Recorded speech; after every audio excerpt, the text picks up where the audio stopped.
ನಾಡಹಬ್ಬ ಮೈಸೂರು ದಸರಾಗೆ ಮುಹೂರ್ತ ಫಿಕ್ಸ್ ಆಗಿದೆ. ಅಕ್ಟೋಬರ್ 3ರಿಂದ 12ರವರೆಗೆ ಮೈಸೂರು ದಸರಾ ನಡೆಯಲಿದೆ. ಈ ಬಾರಿ ಅದ್ದೂರಿ ದಸರಾ ಆಚರಣೆಗೆ ಸರ್ಕಾರ ನಿರ್ಧಾರ ಮಾಡಿದೆ. ಹೀಗಾಗಿ ನಾಡಹಬ್ಬ ಮೈಸೂರು ದಸರಾ ಅಕ್ಟೋಬರ್ 3ರಿಂದ 12ರವರೆಗೂ ಕೂಡ ನಡೆಯಲಿದೆ. ವಿಧಾನಸೌಧದಲ್ಲಿ ಮುಖ್ಯಮಂತ್ರಿ ಸಿದ್ದರಾಮಯ್ಯ ಅವರು ಹೇಳಿಕೆಯನ್ನ ನೀಡಿದ್ದಾರೆ. ಇದು ಸಂಬಂಧಪಟ್ಟಂತೆ ಅಕ್ಟೋಬರ್ 12ರಂದು ಐತಿಹಾಸಿಕ ಜಂಬೂ ಸವಾರಿ ನಡೆಯಲಿದೆ.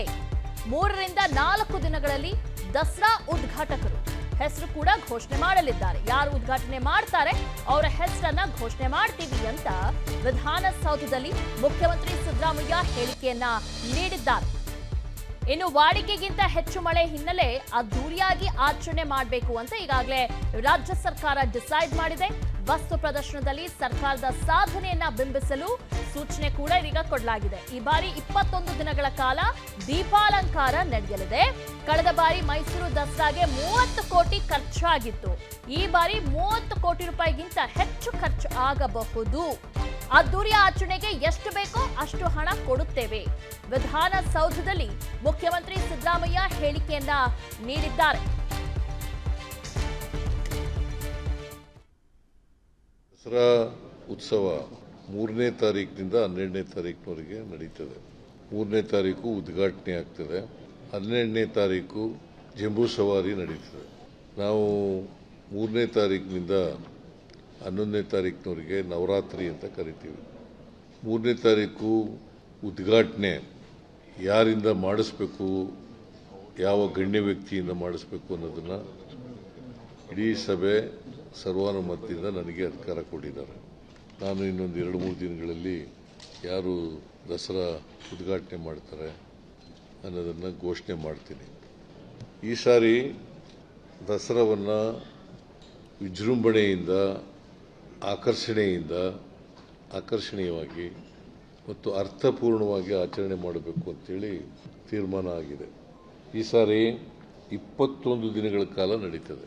ಕಳೆದ ಬಾರಿ ಸುಮಾರು 30 ಕೋಟಿ ರೂಪಾಯಿನಷ್ಟು ಖರ್ಚಾಗಿತ್ತು.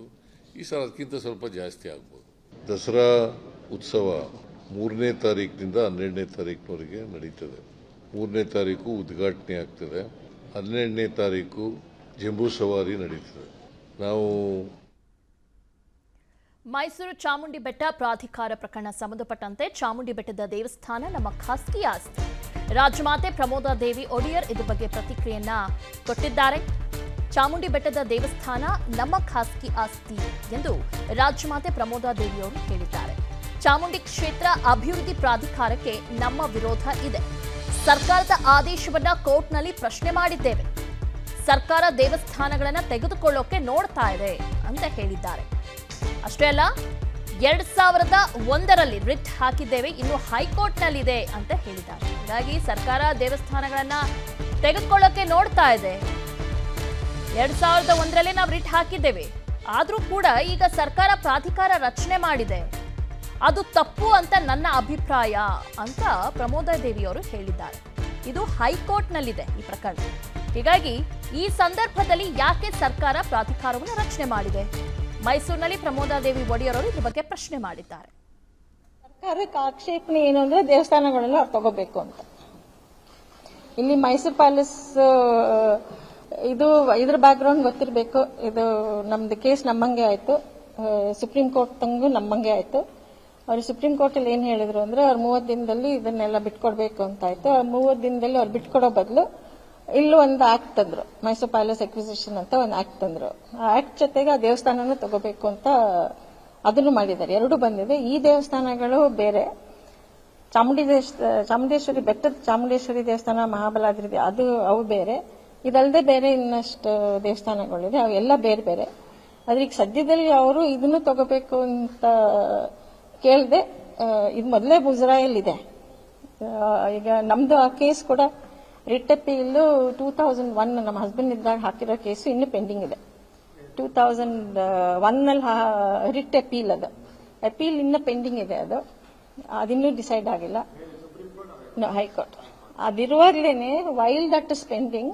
ನಾನು ನೋಟ್ ಕೊಡ್ತೀನಿ ನಿಮಗೆ, ನೋಟ್ ಓದಿದ್ರೆ ಕ್ಲಿಯರ್ ಆಗಿ ಗೊತ್ತಾಗುತ್ತೆ.